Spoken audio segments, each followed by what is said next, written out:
আগে প্রয়োজনীয় নির্বাচনী সংস্কার, তারপর নির্বাচন চায় জামায়াতে ইসলামী। নির্বাচন কমিশনের সাথে বৈঠক শেষে কথা জানিয়েছেন দলটির সেক্রেটারি জেনারেল মিয়া গোলাম পরওয়ার। বলেছেন, স্থানীয় সরকার নির্বাচন আগে চায় জনগণ, সে আকাঙ্ক্ষাকে সমর্থন করে জামায়াত। ৩০০ আসনে ভোট করার প্রস্তুতি নিচ্ছে দলটি।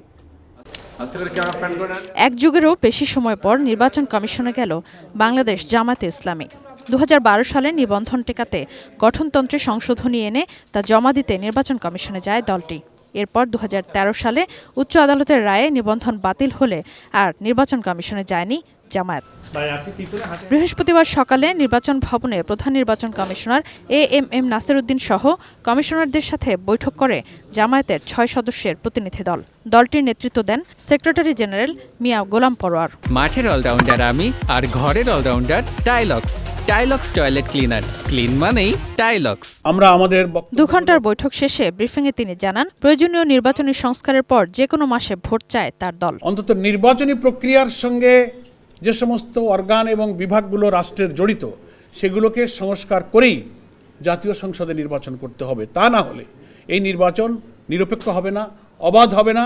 পূর্বের যে ৩টা নির্বাচনে জনগণ ভোট দিতে পারে নাই, সেই নির্বাচনেরই পুনরাবৃত্তি ঘটবে।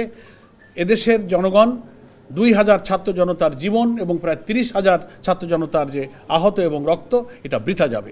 আগে স্থানীয় সরকার নির্বাচনের পক্ষে নিজেদের অবস্থান পরিষ্কার করেন এই শীর্ষস্থানীয় নেতা। জনগণের আকাঙ্ক্ষাই হচ্ছে স্থানীয় সরকার নির্বাচনটা আগে হোক। আমরা জনগণের এই আকাঙ্ক্ষার সাথে সমর্থন এবং সম্মান ব্যক্ত করেছি। দলটির পক্ষ থেকে আনুপাতিক প্রতিনিধিত্ব, অনিয়ম হলে ভোট বাতিলের ক্ষমতা পুনর্বহাল, প্রবাসী ভোটসহ ২৩টি প্রস্তাব দেওয়া হয় নির্বাচন কমিশনকে। এছাড়া দল নিবন্ধন আইন বাতিলেরও প্রস্তাব দেওয়ার কথা জানান তিনি। এত কঠিন শর্তগুলো দিয়ে এই আইনটা করা হয়েছে যে সকল রাজনৈতিক দলের এত কঠিন শর্ত পূরণ করে রাজনীতি করার অধিকার কিন্তু খর্ব করা হচ্ছে। এজন্য আমরা এটা বলেছি যে এই আইনটা বাংলাদেশের সংবিধানের সাথে সাংঘর্ষিক, এটা বাতিল করা উচিত। ৩০০ আসনে দলটি ভোট করার প্রস্তুতি নিচ্ছে বলে জানান মিয়া গোলাম পরওয়ার। আমরা ৩০০ আসনে প্রার্থী আমরা প্রস্তুত করে ফেলেছি। প্রাথমিক বাছাই প্রক্রিয়া চলছে, অফিসিয়ালি সেন্ট্রাল ডিক্লারেশন হয়নি।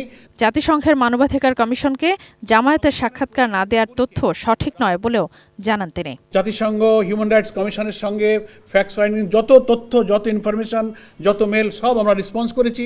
এই তথ্যটা কিভাবে এসেছে আমরা চেক করব, এটা তথ্য আমরা যাচাই করেছি, এটা সঠিক নয়। Sadia Afroz, ATN news, Dhaka.